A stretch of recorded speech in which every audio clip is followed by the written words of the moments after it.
آها چه مهدی شده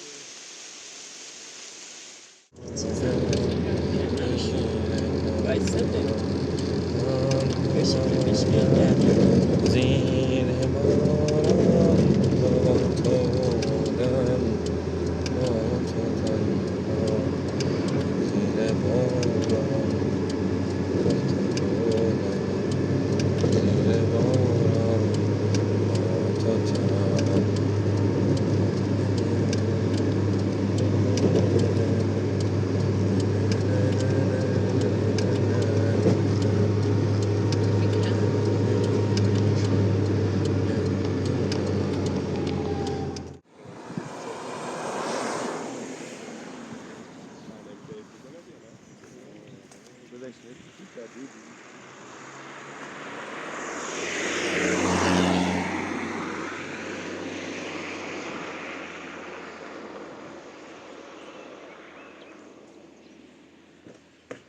چطوری؟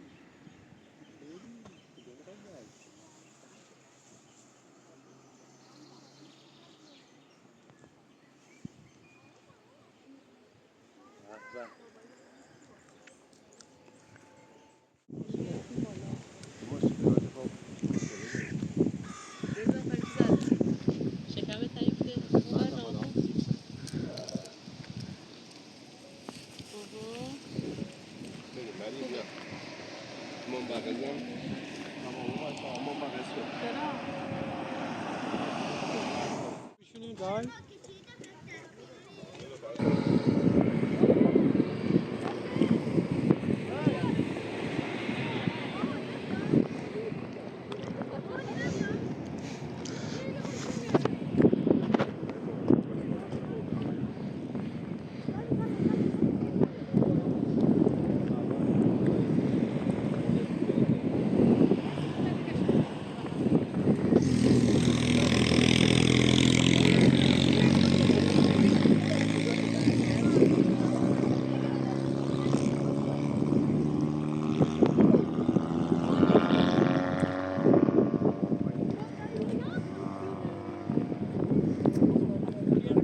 تابستون کسی یک گل بزنم نمیخوام.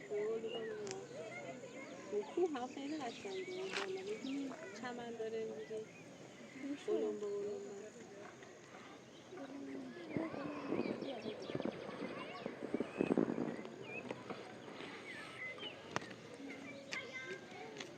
میتونی بیا با هم یه عکس بگیریم؟ اینجا باید هم با هم یه عکس بگیریم. گل بزنم سرش. یه گل دیگه بکنیم. بیا این قرمزام هست ولی خواهد داره. امه گل چی هست اونجا بزنیم سر نگاه. نیمه داری؟ دیگه نیومدی پیش همه عکس مراقب بگیریم. دستت هستی؟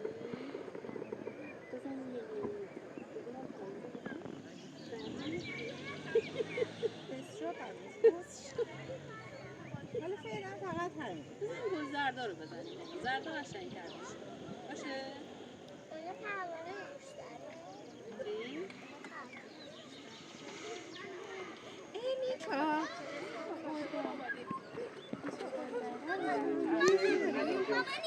مامانی، دیگه کوه این وسط. این